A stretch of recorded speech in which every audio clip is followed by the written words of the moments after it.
दोस्तों, स्वर्ग के सुख और नर्क की यातनाओं के बारे में तो आपने अवश्य सुना होगा। आमतौर पर हम मानते हैं कि नर्क में पाप कर्मों की सजा मिलती है, जबकि स्वर्ग में अच्छे कर्मों के बदले सभी प्रकार की सुख सुविधाएं मिलती है। पर कुछ प्रश्न आपके मन मस्तिष्क में तो जरूर उठ रहा होगा कि कौन से कर्म पाप कहलाते हैं जो नर्क की ओर ले जाता है, या फिर स्वर्ग जाने के लिए कौन से अच्छे कर्म करने चाहिए। क्या स्वर्ग या नर्क का भोग इसी जीवन में मिलता है? यदि नहीं तो स्वर्ग और नर्क है कहाँ? क्या मृत्यु के बाद सचमुच यमराज हमें पास में बांध कर ले जाता है? पुनर्जन्म का सच क्या है? क्या हमें पिछले जन्मों का कर्म फल इस जन्म में भोगना पड़ता है? इस संबंध में हमारे शास्त्र अथवा विभिन्न धर्म क्या मानते हैं? क्या हम कभी अपने कर्मों के फल से मुक्त हो सकते हैं? आइए इस वीडियो में हम इन सभी प्रश्नों के उत्तर ढूंढने की कोशिश करते हैं।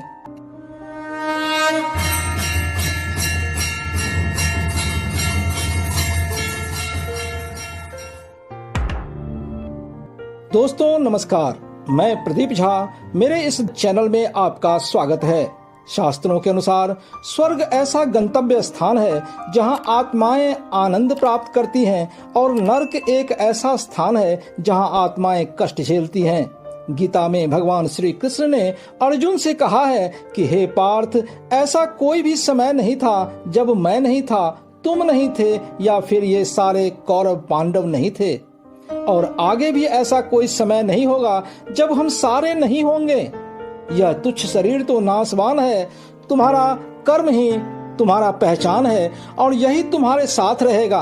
यहाँ भगवान कहते हैं कि स्वर्ग हो या नर्क, सब हमारे कर्मों के अनुसार ही तय होते हैं। आगे का वर्णन जानने से पहले आपसे रिक्वेस्ट है कि आप मेरे इस वीडियो को लाइक व शेयर करें तथा चैनल को सब्सक्राइब कर बेल आइकन जरूर दबाएं।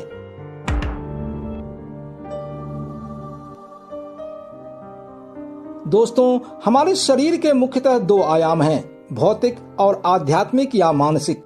हमारे भौतिक स्थूल शरीर की रचना के बारे में गोस्वामी तुलसीदास जी ने लिखा है, क्षिति जल पावक गगन समीरा, पंच तत्व यह अधम शरीरा। अर्थात हमारा यह भौतिक शरीर जो अधम है यानी कि नाशवान है, वह दरअसल में पृथ्वी, जल, अग्नि, शून्य और वायु, इन 5 तत्वों से मिलकर बना है। मृत्यु पश्चात यह भौतिक शरीर इन्हीं 5 तत्वों में विलीन हो जाता है, जिसके कारण स्थूल शरीर बिल्कुल ही नष्ट हो जाता है। पर हमारे शरीर का जो दूसरा आध्यात्मिक या मानसिक आयाम है, उसका अंत स्थूल शरीर के साथ नहीं हो पाता। आदि शंकराचार्य जी ने मानसिक आयाम को मन, बुद्धि, चित्त या विचार और अहंकार के रूप में प्रस्तुत किया है।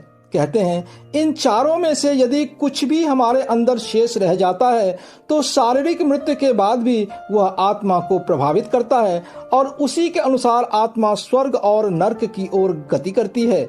उदाहरण के लिए, शांत मन स्वर्ग का अधिकारी है तो अशांत मन नर्क का अधिकारी, सद्बुद्धि स्वर्ग का तो दुर्बुद्धि नर्क का, अच्छे आचार विचार स्वर्ग का तो बुरे आचार विचार नर्क का, और प्रेरणादायक अहंग स्वर्ग का अधिकारी है तो विनाशकारी अहंग नर्क का अधिकारी है। पर जीवन में आध्यात्मिक उन्नति पाकर यदि व्यक्ति इन मानसिक आयामों पर नियंत्रण पा लेता है तो वह मोक्ष या मुक्ति का अधिकारी बन जाता है, और वह आत्मा जन्म मृत्यु के बंधन से दूर परमात्मा में विलीन हो जाता है। आप तो जानते ही होंगे कि आत्मा अजर अमर है और उसी परम आत्मा का अंश है। यह शारीरिक अथवा मानसिक आयामों से प्रभावित होकर जीवात्मा के रूप में जन्म मृत्यु के चक्र में फंसा रहता है। श्रीमद् भागवत गीता में भगवान श्री कृष्ण अर्जुन को आत्मा के बारे में कहते हैं, नैनं छिन्दन्ति शस्त्राणि नैनं दहति पावकः न चैनं क्लेदयन्त्यापो न शोषयति मारुतः। अर्थात आत्मा को न कोई शस्त्र काट सकता है, न ही अग्नि उसे जला सकती है, न पानी उसे भिगो सकता है और न ही हवा उसे सुखा सकती है। यानी कि आत्मा अजर अमर और शाश्वत है, कोई भी भौतिक वस्तु उसे छू नहीं सकती।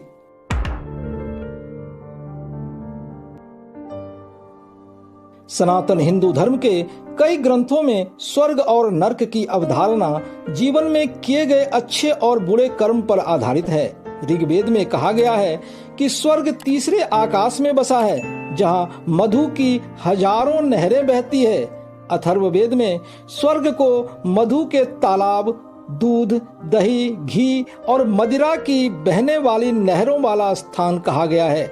महाभारत के 7वें अध्याय में कहा गया है कि स्वर्ग में बुढ़ापा, शोक और थकावट नहीं होता है। चारों ओर मनोरंजन का वातावरण रहता है और गंधर्व और अप्सराएं वाद्य यंत्रों के साथ नृत्य करती रहते हैं। जबकि नरक को धरती के नीचे पाताल में माना गया है। शास्त्रों के अनुसार जीवन में किए गए पाप कर्मों के अग्नि में झुलसाने के लिए जीवात्माओं को नरक भेजा जाता है। महाभारत के शांति पर्व में शुक्रदेव जी बताते हैं कि यमदूत व्यक्ति के पापों के आधार पर ही उसकी सजा निर्धारित करते हैं। नरक में जाने के बाद व्यक्ति बलहीन, यौवनहीन, बूढ़ा और कुरूप हो जाता है। ईसाई धर्म में भी स्वर्ग और नरक की तर्ज पर हेवन और गेहेन्ना की बात कही गई है। ईसाइयों के पवित्र ग्रंथ बाइबल में कहा गया है कि जीसस में विश्वास रखने वाले स्वर्ग यानी कि पैराडाइज के अधिकारी होते हैं, जबकि जीसस में विश्वास नहीं रखने वाले गेहेन्ना यानी कि नरक की आग में जलते हैं। बाइबल के अनुसार पैराडाइज में दिव्य आकाश है और फूलों से भरे उपवन है और यहाँ एंजल यानी कि परियां व्यक्ति की सेवा करती हैं और सभी इच्छाएं भी पूर्ण करती हैं। नरक या गेहेन्ना के बारे में बाइबल में कहा गया है कि यह अंगारों से भरा हुआ स्थान है, जहां शैतान व्यक्ति को हमेशा यातनाएं देता रहता है। अन्य धर्मों की तरह इस्लाम में भी अच्छे और बुरे कर्म के बदले जन्नत या दोजख मिलने की अवधारणा है। इस्लामिक ग्रंथ हदीस में कहा गया है कि जो व्यक्ति नमाज नहीं पढ़ेगा, रोजा नहीं रखेगा, जकात यानी कि दान से जी चुराएगा और अल्लाह के नूर को नहीं मानेगा, उसे कयामत के दिन दोजख की आग में झोंक दिया जाएगा।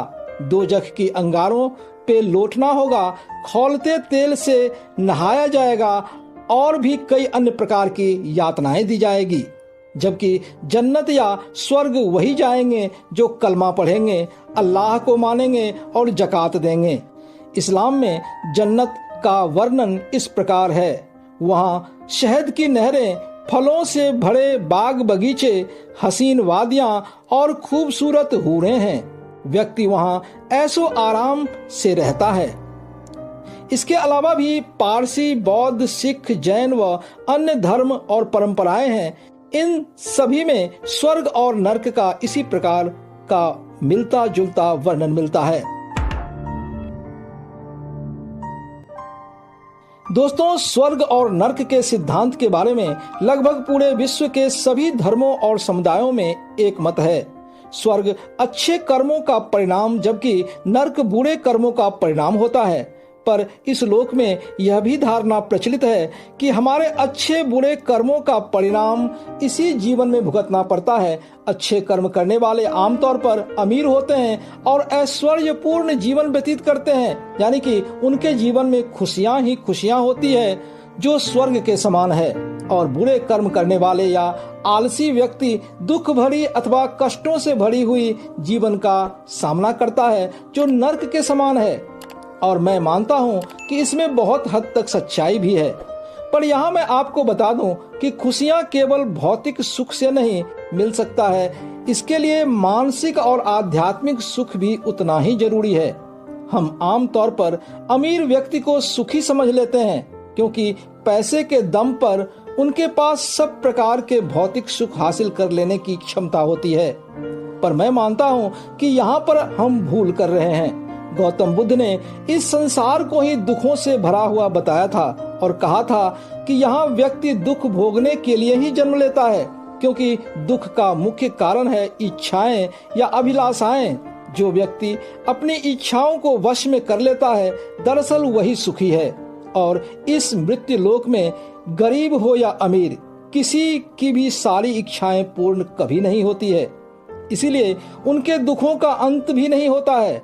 किसी को पैसे चाहिए तो कोई पैसों से ही परेशान रहता है, किसी को अपने चाहिए तो कोई अपनों से ही परेशान रहता है। यदि भौतिक आनंद ही सुखी होने का आधार होता तो महात्मा बुद्ध, राजा राम, वर्धमान महावीर इत्यादि राजपाट छोड़कर वन गमन नहीं करते। दोस्तों, इस जीवन में हमारे द्वारा किए गए अच्छे या बुरे कर्म बीज के रूप में हमारी आत्मा के साथ जुड़ी रहती है और हमें इसका एहसास भी नहीं होता है।